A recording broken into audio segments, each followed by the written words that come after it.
we have a real heavy hitter, I think, coming up in this next round as we go into round 5, because we have, dare I say, a player that has already won quite a bit of an achievement in this game already. And of course, he's sporting the Sett, the boss. We have Argan, and if you have recognized his face here, Argan here sporting Sett, who we had saw success not only the past 2 weeks for these 10Ks and such like that in Atlanta and Vegas and such as that, versus Quint here sporting another Master Yi. Yeah, I mean, we got to watch Master Yi last round. That was against a Victor deck that was definitely well prepared to handle some big units. Sett can be built in some ways that are less good about that. Maybe still has access to things like Hidden Blade, but not going to see those singularities, not going to see those Cull the Weeks in the same way. Sett's all about doing it with raw numbers in play. Yeah, absolutely. And also being able to bring your units back into play, right? I love the idea, not only, of course, with this one playing Sett Kingpin, one of these cards that, Colin talked about extensively after the event, but leading the game off with a Cithria leads that buff generation sort of mechanic. Being able to have access to these buffs that we can spend for alternate abilities is something I really love about this deck. Yeah, we have an interesting setup of battlefields here with the Dreaming Tree coming in from Argan for Sett. In a matchup where, Wuju Blademaster, the Calm decks tend to play even more pump spells that can hit their units at these battlefields. I could see this being a similar situation where that one, maybe not an obvious win for Argan in this match.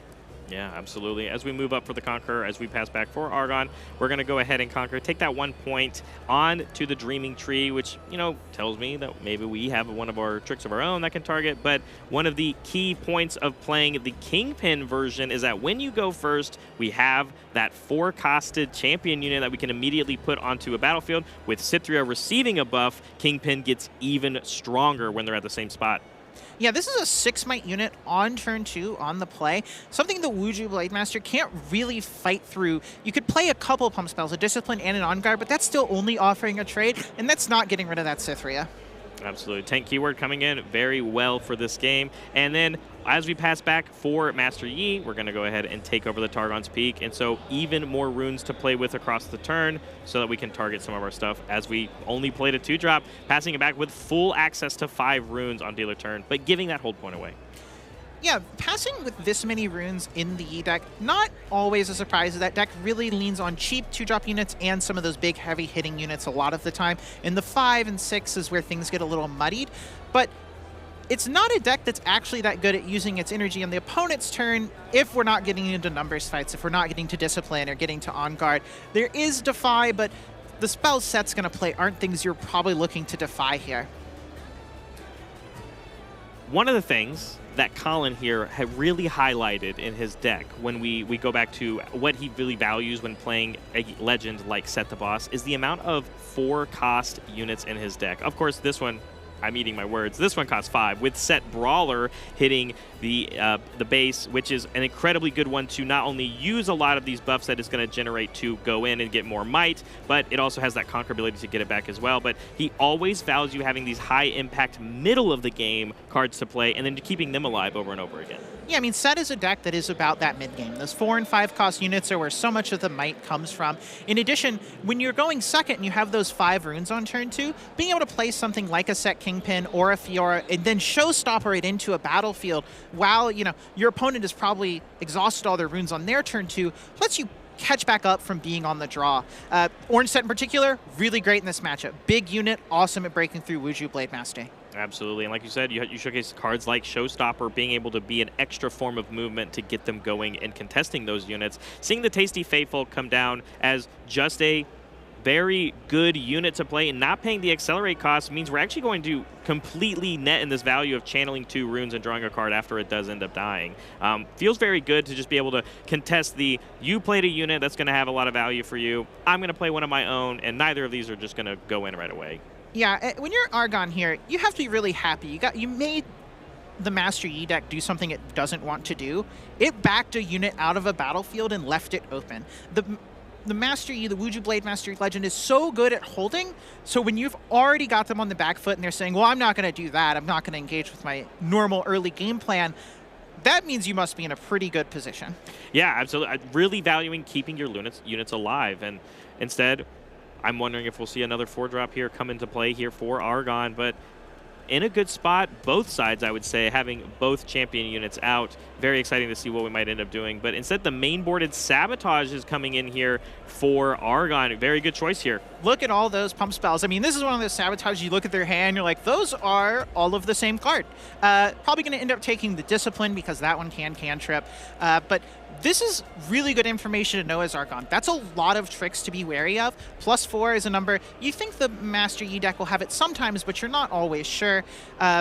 Follow this as a big question, which is, what do I do with this Sett Brawler? It's much better at attacking than it is defending, and that's such a powerful threat to leave at your base that I could believe we're not going to move it in and instead want to keep that there just to threaten Quint as much of the game as possible. I completely agree with you. I think you want to potentially hold this set and keep it back for later use, and I'm excited to see what Argan is going to decide to do. But instead, we have the Kinko Mage coming down, which allows you to buff up to 2 of your other friendly units, so we're going to be able to get a buff onto the Kingpin. And it looks like we are going to make the decision to send it in, and it means it probably will end up dying, but of course, Sett the Legend says even if we do end up losing it, we can have it back. Yeah, you're talking about Argan really valuing those 4-cost plays and some of the mid-range things. It makes it a lot easier to just keep sacrificing those runes to your Sett Legend, because now, even if we have to spend one to protect our Sett Brawler at the Targon's peak, well, next turn we'll be at 5 again. We can probably play most of the cards in our deck and still be able to play a 4-drop and a Showstopper, or be able to play a 2 and a First Mate. You know, a lot of options with very few runes, which is really what the boss Legend is asking you to do. Yeah. Not so much in the context while Quint thinks about his turn, but Aaron, when your opponent now knows basically every card in your hand, what is your game plan going forward? Do you just have to always make sure that your plays have a follow-up answer to it, or do you just constantly feel like you're on the back foot now that your opponent knows everything? Well, you get into these really interesting scenarios where your opponent kind of gets to bully you a little bit, which is, okay, you know I have 2 on-guards, and you make a move in a battlefield that makes it look like these 2 on-guards are really going to blow you out. Does that mean you definitely have a trick, or I know I have these, and we're trying to play some kind of fancy mind game? Yeah, no mind games here, of course. That is exactly what ended up happening, as we just, instead find your center to get a little bit of extra value, and, of course, redraws us, as we ended up finding a second find your center, as Argan knew there was 1, but not 2 per se, as we're going to channel more runes, of course. And then, of course, that Tasty Faithful did go in and contest with that Brawler, but we kept it alive with our Legend. Looks like we're already going to have all of our runes in play, total ability to play as much as we want. This is a situation where you see someone with all the runes versus Kingpin blowing up all of their runes again. It's actually great you bring that up, because having seen Colin do a couple of interviews after, doing well with his deck, he loves playing the game at this, like, I don't have all of my runes at once, but I'm playing this fine line of always using them efficiently for things like these 4-costed units that he loves inside of his deck. I think of, like, the Kianas that exist, the Fioras that exist. He loves still being able to use those, play those, and then have the 1-cost tricks that we've talked about, the Showstoppers, or, being able to play, Call to Glory, the buffing them for free, showing these extra tricks. And so he likes playing at this low mid-range value, and like you said, this is a showcase for the Sett deck as a whole. This is a really important turn for the fact that Argan knows there are 2 on-guards in Quint's hand. Quint knows Argan knows there are 2 on-guards, so gets to make this type of play where played the First Mate, sent the Fae Folk back to the battlefield, or back to the base, but Argan can't just send the Sett Brawler in, knows there are multiple pump spells, and even if Argan does have a Call to Glory, that's not enough on its own. That would only be a 7 in a trade, but here's a buff on the Sett. Now we could go to make it an 8, and we're probably not afraid of these on-guards anymore. Absolutely not. And yeah, I called the wrong 4-drop, but of course it was another one of those Kinko Monks, buffing the first one that we played, and like you said, spending this for the +4 might. Can only imagine it's going to contest, and we've had control of this Dreaming Tree the entire game. Yeah, I mean, this is what that early Sett play let you do, right? Go in with that Cythria, play that Kingpin. It's a 6 tank, and you have the 2 Might Cythria. You are on the play, and the Master Yi deck is not great at stealing those battlefields early. They kind of want to move into those open battlefields and set up their own defenses, but when you are the first in the line, it can be really tough for them to fight back, especially against numbers this large. Yeah, like you said, tough decisions here, because The known information is on both sides. There's no bluffs here to be called. It's just about when you exchange those resources. Well, even if we have 2 on guards here with both of these energy, that's still only a 7. We're not getting through this set. I'm curious what type of trick Quint could have here that is large enough. Nothing's coming to my mind. Maybe there is some way to protect the first mate or take it back to base I can't think of. Oh, it's a 5. 9, right? 2 on guards equals a 9. But you do know Argan's making this attack, right? Yeah, absolutely. So it's like, what could you have? You only have 1 up, but Call to Glory's free. So many buffs on this other side of the battlefield. I think that's why it's so hard for Quinn. I don't regret being in this situation. I think we're in round 5 of this tournament, and decisions like this are incredibly difficult when you want to continue your run. But letting it go, saving those on guards for a future day. This gets into those mind game things. If Argan didn't have the Call to Glory, there's a certain type of warrior spirit that allows you to make this bluff attack. Certain people have it. Argan looks like the type that could. Absolutely. Targon's Peak, as we get that Conquer effect, it's going to give us 2 extra runes for Argan, passing back to Quint, and we have a lot of points to catch up on because we have to contest both of these battlefields because double hold is the game for Argan.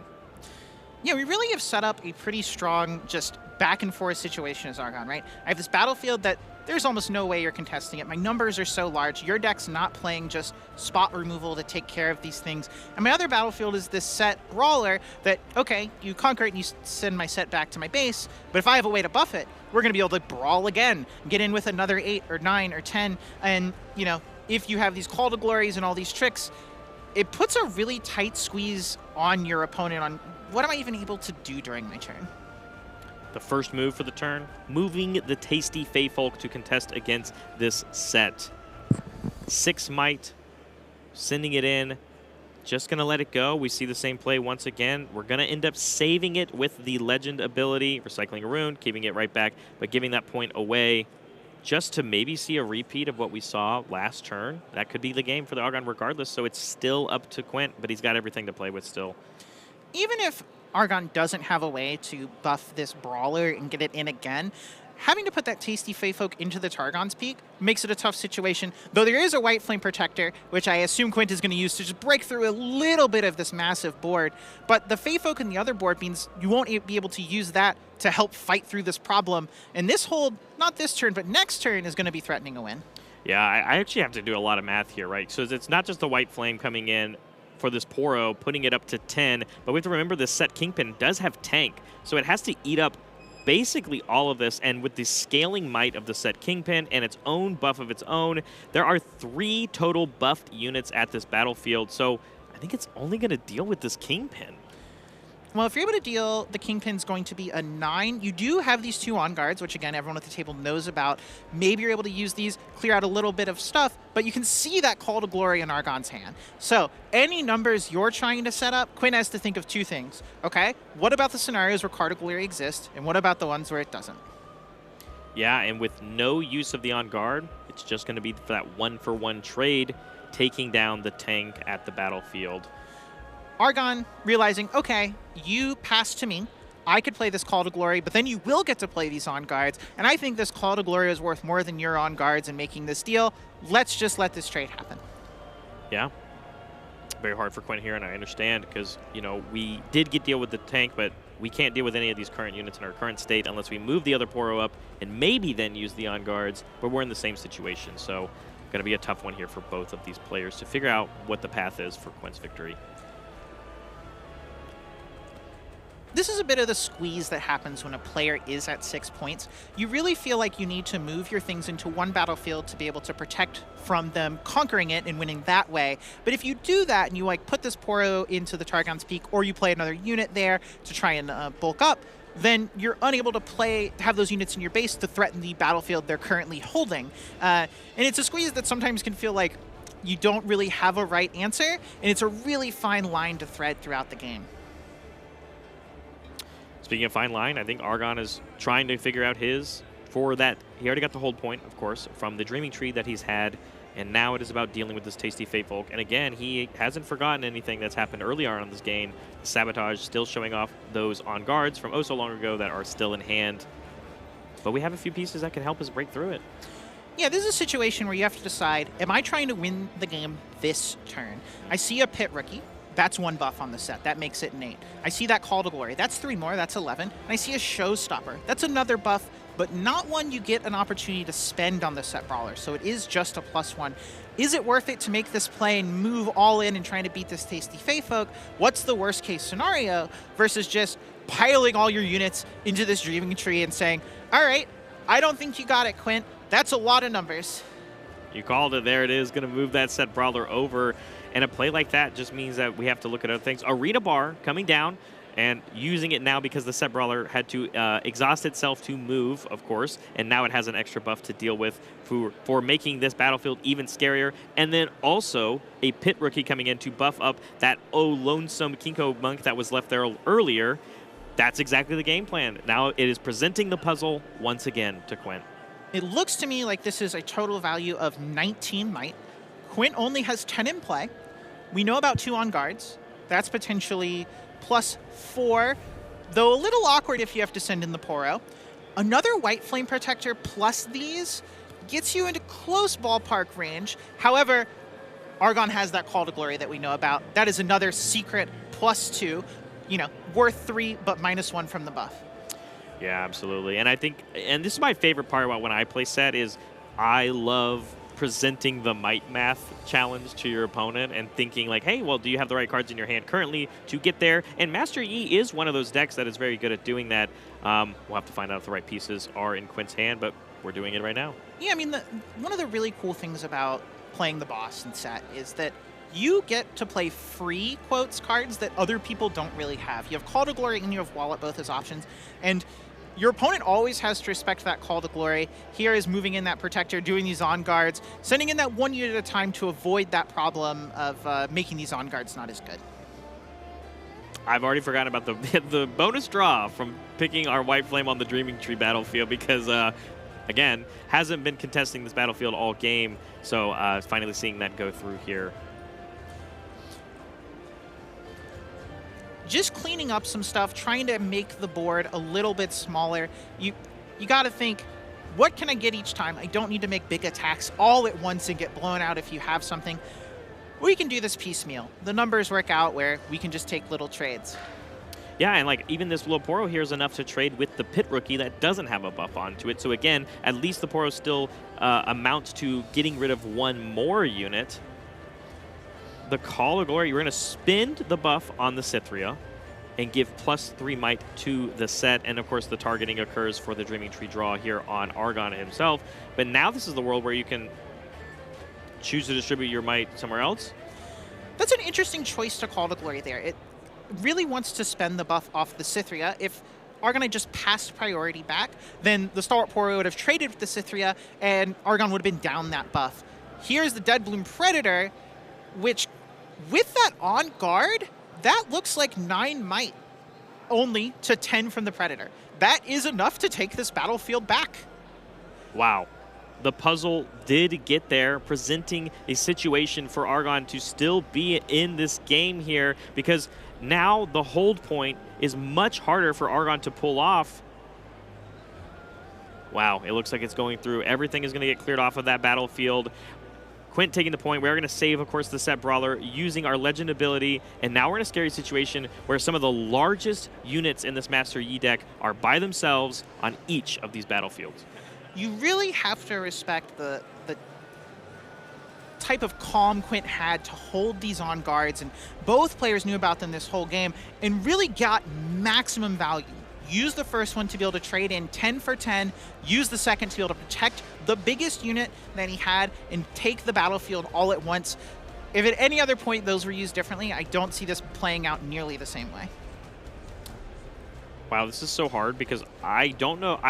The only question I have to ask you, Aaron, is like, all of a sudden, I now feel like I'm in a situation where I ask, what does Argan do?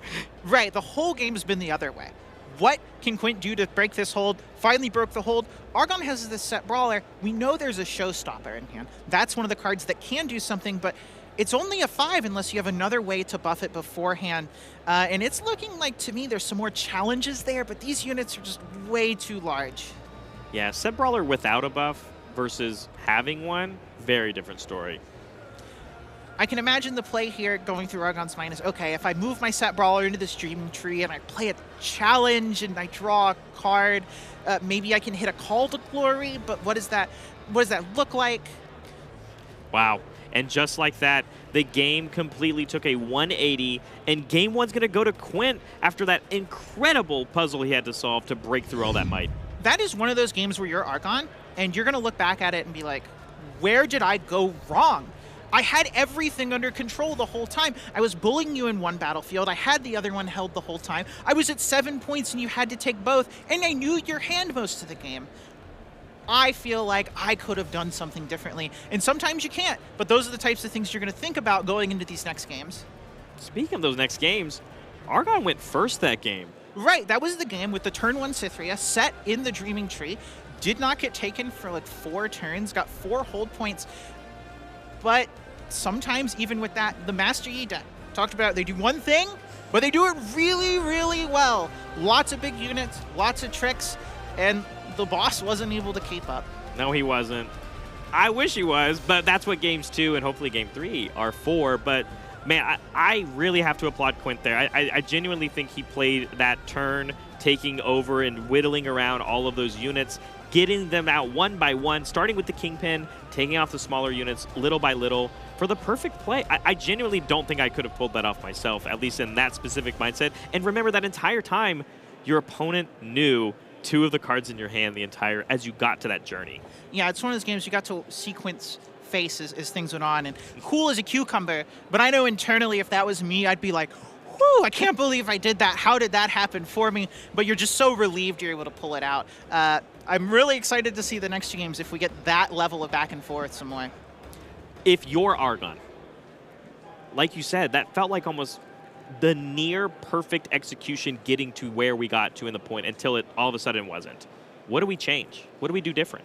You know, one of the things that I did say going in is compared to the last match we saw where we had Master Yi versus Victor, Victor had Hidden Blades, Victor had removal, and that was a game where Sett did its one thing. It was just numbers. It didn't have a Hidden Blade. It potentially has access to that stuff post-board where it gets to bring in some of that order removal, and that'll be a big help in dealing with these giant monsters like Deadbloom Predator. Yeah, I 100% agree. That's one of the perks of the order domain in general. So we got a game 2, and I don't know about you, I can't wait to see what the results are going to be. I'm still rooting for my man, the boss, Sett himself. Game 2 coming in. I'm excited to see these battlefields as well. Grove of the God Willow coming in for Argan, and Obelisk of Power, extra runes for all of us on Master Yi's side.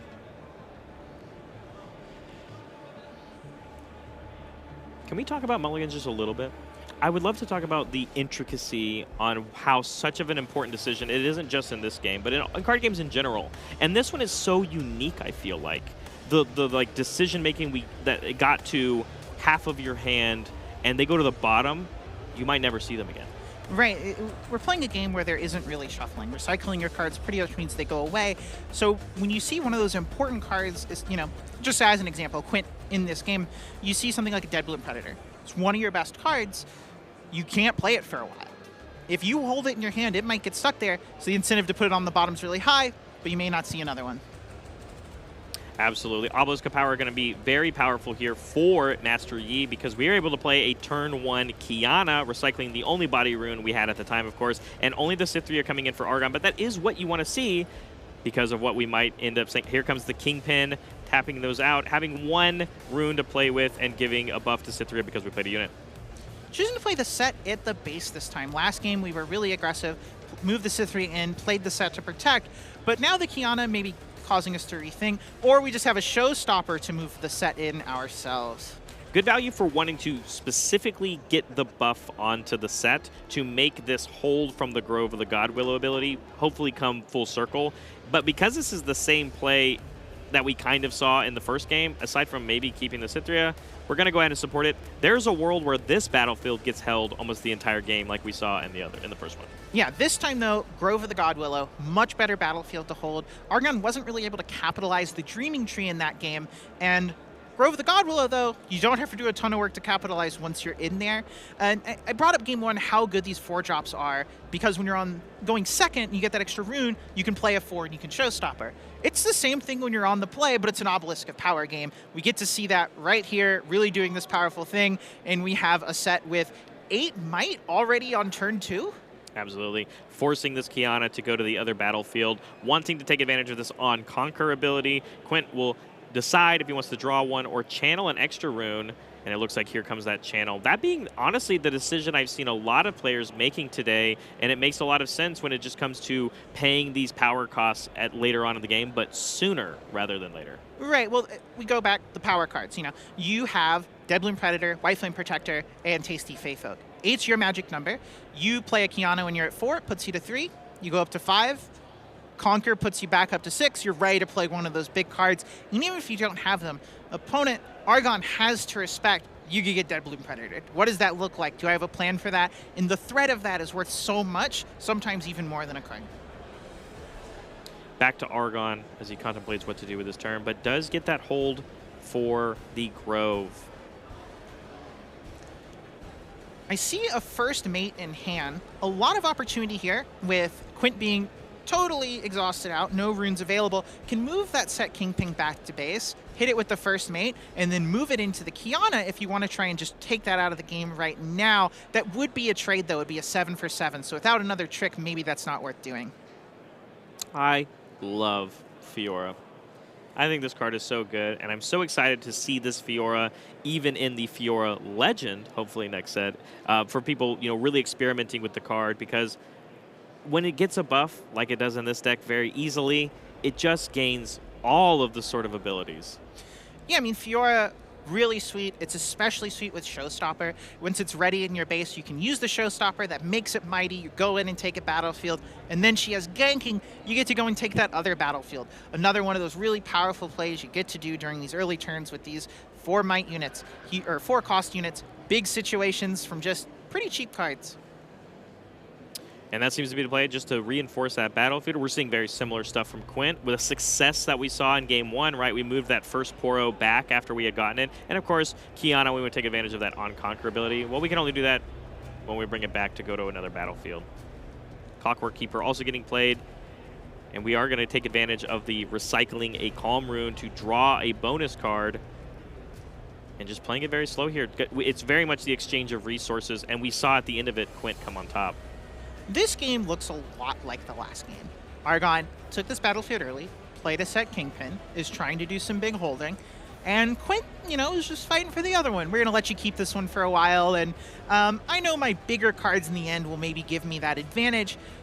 I'm curious to see if Argan does have a tool like those Hidden Blades or something to really break that serve that wasn't able to do last time, that let the Deadbloom Predator crush the battlefield and win the game. And if there's any tool that's going to help us find those cards, it is holding on to this Grove of the Godwillow constantly over and over and over again. And basically the only accumulation of points that we've got in this game at all.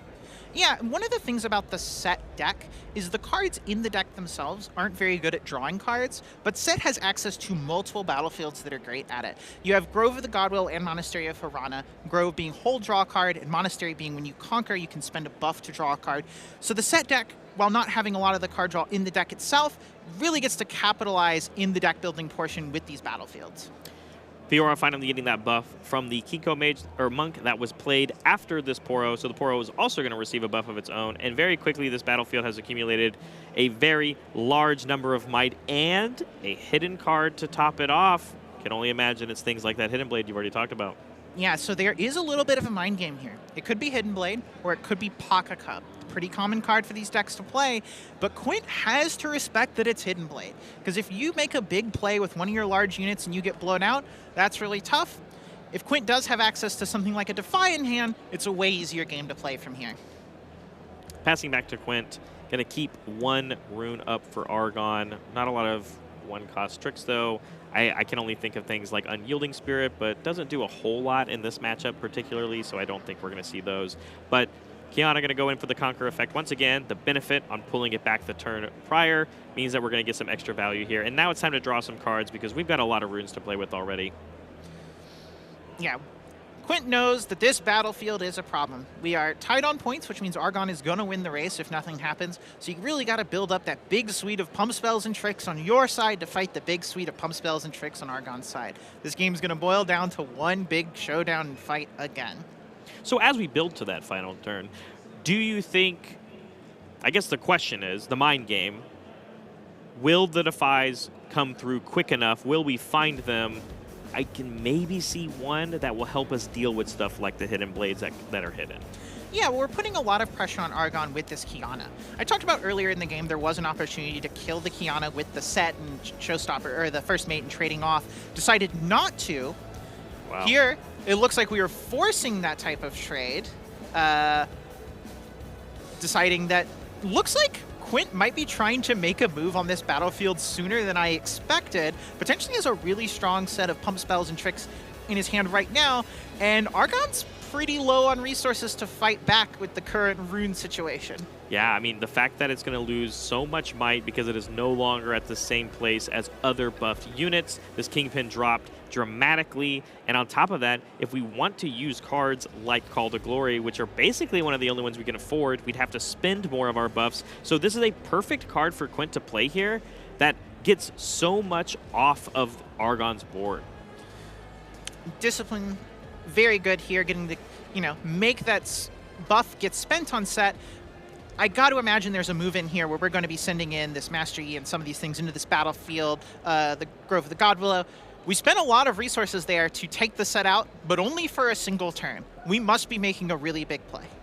Yeah, I think that was my main question to ask was, like, we're setting up Azonias even so that if we swing in with these units that we have, we get to basically pick and choose which of our units we're also going to buy back from the Zonia's Hourglass, going to get rid of itself and put our Yi back into our base, recall it specifically. And that's what Sett does. We're doing our own little Sett impression. These decks are pretty similar. Yeah. They're both decks about numbers and saving your things with tricks.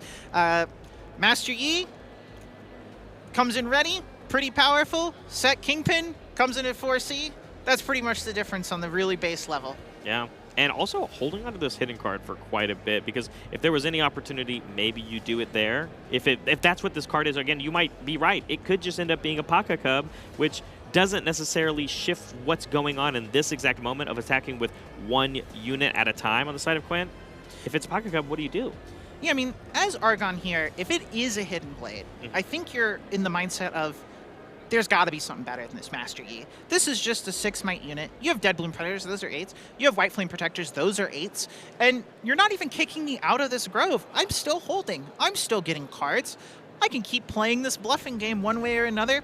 So I'm not sure Quint got a lot of information from those combats, even if he was really hoping if it's a hidden blade it got played.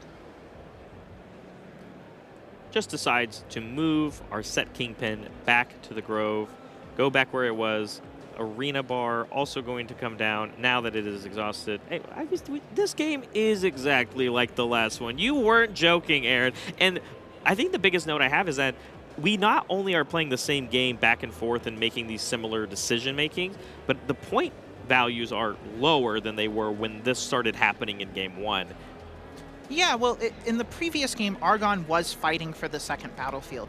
And in this one, Quint's kind of just getting to have a run with it with the Kiana, repeatedly drawing cards. It's making that Grove of the Godwillow continuous hold way less painful because Quint, while drawing half as many cards from the Kiana Conquer effect, it's still pretty reasonable amount of cards. Yeah, I mean, and like you said, all the other cards in the Sett deck don't really necessarily help you draw cards, whereas Quint's do. Yeah, we're seeing Find Your Centers, we're seeing Disciplines, we're seeing all these things. Getting to play tricks and win combats, but keep that hand full. And in addition to that, there's kind of like a, not exactly card advantage, though. You do get it from Clockwork Keeper and the like. There's almost a certain type of theoretical card advantage because the big cards in Quint's deck are worth more than the big cards in Argan's deck. A Dead Bloom Predator is bigger than the biggest unit Argan gets. So even if there's less cards, they're just worth more. I 100% agree. We really haven't seen Argan go above 8 runes in the entire game. And again, we talk about how that's where he likes to kind of sit when he plays this Sett deck. But I feel like at some point, maybe there's a decision where we have to make of like, well, what happens if we just got to a bunch of runes, took a couple of turns of not recycling them, and did a big explosive turn of our own to combat what Quint did to us in game 1.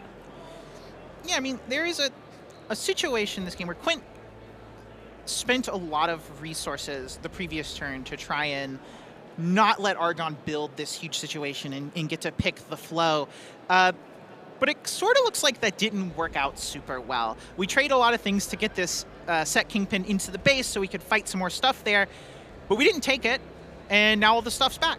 Yeah, and again, we're seeing the similar lines that we saw previously. But we're going to buff up this Pit Rookie, really valuing keeping our Yi alive because we really are just trying to get this Kingpin off of the board, at least momentarily, as we are going to get it back by using our Sett ability. This is a situation where if it's a Hidden Blade, you're maybe tempted. Currently, this Master Yi is going to get to take out both the Daring Poro and the Pit Rookie. But there is the White Flame Protector just in play, so you know if it's Hidden Blade, I can definitely get this 8. Quint, though, is holding up that one rune, really posturing that Defy at the very least, maybe an On-Guide. Absolutely. And once again, bringing our Qiyana back. I think that was an excellent turn here from Quint, still maintaining a great board state for a future turn and removing so many of those units off of Argan. And just like that, it's looking very similar to game 1 and getting to that end result. Yeah, but you know, despite all of that effort, Argan still has this Grove of the God Willow. Extra draw, and once again, but instead, here comes the Defy right now, saying, no, you did this to me game 1, and we're going to change the story ever so differently by just completely nullifying. Defy saying, you know, I will pick for you. This is what you're taking. Yeah. You don't get to know about all my tricks this time. That is the best way to look at it, absolutely. Whereas, you know, when I think of similar abilities from, like, Mind Splitters, you know, obviously not in this match, but that one, you can't defy that one. Passing, thinking, yeah, it's so hard because I really do enjoy Sett as a legend and as a deck. But I feel for Argan because I think this is very hard. This game is really hard and a lot of decisions. This turn in particular is really big. Argan had a choice. Do I go back to fighting for this same battlefield and hold it, or do I move my Sett over and score the extra point? Has the first mate to ready it out. Looks like he's going to end up doing all of it. Gets a point, has enough movement to still pile on the hold. Kind of getting the best of all of the worlds, but is spending a lot of cards to achieve this. Makes it where, you know, Quinn has a lot of things, a lot about might and play, and Argan's low on energy again. Probably can only have one trick, though does have enough energy up if there's a Hidden Blade in hand to be able to play it. You're right. We saw so much happen. A lot of movement that just ended resulting in, hey, we've buffed up more units of this battlefield, and we got a bonus point because we did a little bit more, which is more than what we've seen all game. Because, like you said in game 1, Argan did real contesting of trying to get onto that second battlefield, and now we just did instead some cheeky movement to get that access to the point. Yeah, one of the big things we're missing from the first game on Argan's side is that lack of Sett Brawler. There's a unit that was able to bully that second battlefield pretty easily with the access to the buffs he had, attacking for 8 repeatedly, gets hit back, sent to base, and back and forth, and we don't have a unit that can pressure that battlefield by itself in the same way, except this Sett Kingpin that we're being forced to leave in our hold pile. This looks very similar to what happened on the, what I would say, the game-winning turn for Quint. It started with something like the White Flame that was played on a turn prior, but now there's an answer to it. Yeah, this is a play that you only make as Quint if you have that Defy, and I'm sure Argan knew that. Trying to go in with his 15, it was Hidden Blade, but Quint found 2 Defies throughout the game to counter the 2 spells, and this is pretty brutal. I feel like this is about as bad as Archon could have it go for him. A lot of this battlefield being killed, though. First mate still hanging out, not big enough to contest this Qiyana alone. Maybe a Call to Glory? Yeah, that seems to be probably one of the only biggest things we could have right now, but that is not the case. As we saw with that White Flame, it did get Primal Strength, that's why it had even more might on it. And Qiyana, once again, taking that Conquer ability from it, going up, scoring up, and now it is 6 points across for both players, but now Argan, like you said, has lost basically their entire board. The lone Kingpin remains. Yeah, Argan used the Showstopper last turn. Another one, really great here if possible. Lets you get into one battlefield, get that buff on your Sett, and really get some fighting going. But if you don't have a way to put a buff on this Sett, you can't really get into a fight with this Qiyana, and that's going to be really tough. And the resources are slowly, very quickly adding up and being spent, you know, across the board. Because I think Quint has used a lot of these cards, but we are refilling them. Whereas like Argan has been constantly having to refill and play more units to the stage and play spells like this. As we're seeing, instead of doing it on the Kingpin we already had, why not just play a second Kingpin and then Showstopper that one? We have made a choice. So we're going to Showstopper into this Clockwork Keeper, which means we're going to win this and go to 7. And I imagine what Argon's going to do if this succeeds is move the other set into that battlefield and say, I'm at 7. I'm not holding the Grove anymore, but now I'm holding the Obelisk. You did it last turn. Can you do it again? Very much using more of the tricks, though. Discipline coming through for Quint. Going to draw a new card. And with an on guard is going to get this Clockwork Keeper up to a ton of might to contest against this Kingpin. It's at 8, and one of the tough things with Call to Glory with Sett Kingpin is normally you remove 1 and it gives +2, but not in this case, and that is the handshake. Wow, the 2-0 Quint victory here, moving on at 5-0 into this incredible regional qualifier. Again, a lot of people moving off of Master Yi, as we talked about a little bit beforehand. Quint said, no, I'm going to show up and I'm going to show you why, defeating Colin, who's known for playing the Sett deck. Well, sometimes in matchups, the bigger number wins. And the Master Yi deck has a lot of numbers going for it. You know, game 1, I'm confident going to be thinking about that one again. I had everything going right. How did I lose this game? I had the Sett Brawler to fight one battlefield. I had the hold.